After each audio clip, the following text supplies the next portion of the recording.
Assalamualaikum warahmatullahi wabarakatuh. Nama saya Devira Fitriani Hadiati dari kelas 3B.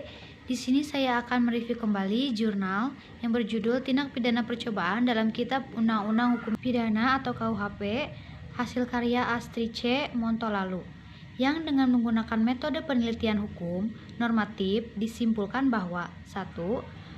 Ada dua dasar teori tentang dapat dipidananya perbuatan percobaan, yaitu teori percobaan objektif, bahwa dasar dapat dipidananya percobaan adalah karena perbuatan telah membahayakan suatu kepentingan hukum, dan teori percobaan subjektif, bahwa dasar dapat dipidananya percobaan adalah watak yang berbahaya dari si pelaku. Yang kedua, syarat-syarat untuk dapat dipidananya percobaan menurut pasal 53 ayat 1 KUHP antaranya 1. Adanya niat, 2. Niat itu telah ternyata dari adanya permulaan pelaksana. Yang ketiga, pelaksanaan itu tidak selesai. Dan yang keempat, tidak selesainya pelaksanaan itu bukan semata-mata disebabkan karena kehendaknya sendiri. Dasar teori dapat dipidananya percobaan dapat dibedakan atas teori percobaan yang objektif dan teori percobaan yang subjektif. Pendukung teori percobaan objektif antara lain D. Gimons. Sedangkan pendukung teori percobaan yang subjektif antara lain G.A. van Hamel. Teori percobaan yang objektif ini terutama melihat pada perbuatan. Perbuatan yang bersangkutan sekalipun belum melanggar suatu kepentingan hukum, tetapi telah membahayakan kepentingan umum. Teori percobaan subjektif dasar dapat dipidananya percobaan tindak pidana adalah watak berbahayanya dari si pelaku.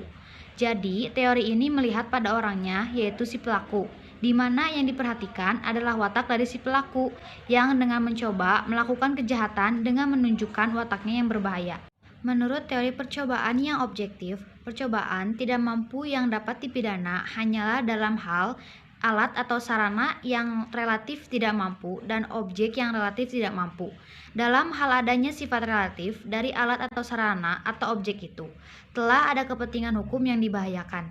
Dari sudut pandang teori percobaan subjektif, baik alat tidak mampu secara absolut dan relatif maupun objek tidak mampu secara absolut dan relatif, pelakunya tetap dapat dipidana karena percobaan tindak pidana.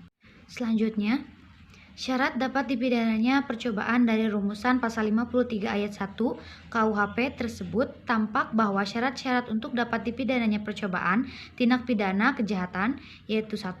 Adanya niat untuk melakukan kejahatan, yaitu percobaan tindak pidana yang diancam pidana hanyalah percobaan melakukan kejahatan saja. Dalam pasal 54 KUHP juga ditegaskan bahwa mencoba melakukan pelanggaran tidak dipidana.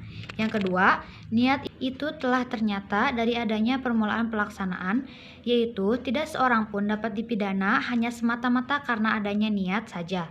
Dalam hukum pidana dikenal dengan kata adagium cogitatitionis poenam nemo patitur, yaitu tidak seorang pun dapat dipidananya atas apa yang semata-mata hanya ada dalam pikirannya. Yang ketiga, pelaksanaan itu tidak selesai.